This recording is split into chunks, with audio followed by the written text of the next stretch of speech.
Andrew Berry, previous years, all the previous years he's been here, has talked to the media bye week.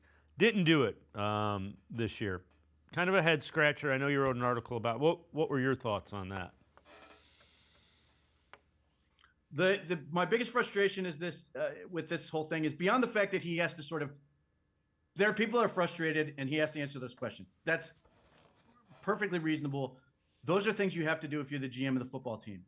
Beyond that, I think Andrew Berry is a really good messenger for himself. I think he's his own best advocate. I've said this about Andrew Berry. I've said this about Kevin Stefanski, and I think by not speaking in this type of capacity, he's missing an opportunity to talk about the things that are actually working. He can talk about he's had a really good draft, and he doesn't have to sit there and go, "You guys all hated my drafts, and now look at me, I'm crushing it." But he can talk about the fact that he's got a whole bunch of guys playing early, playing well.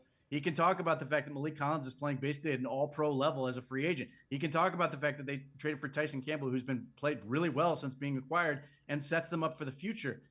We have to be honest about the issues that this team is facing and the offensive problems that this team has to deal with. But the bottom line is, like, he can at least try to also mix in the things that are working and sort of make his case for why people should sort of stick with it as opposed to just being able to focus on the negative.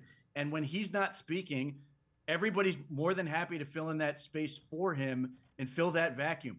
And the people who are more likely to do that, the talking heads, are not going to be charitable in that case, and they're going to paint him as badly as possible. So, to me, more than anything, it's just a missed opportunity for him to advocate for himself, and that's where I think he's making the biggest mistake.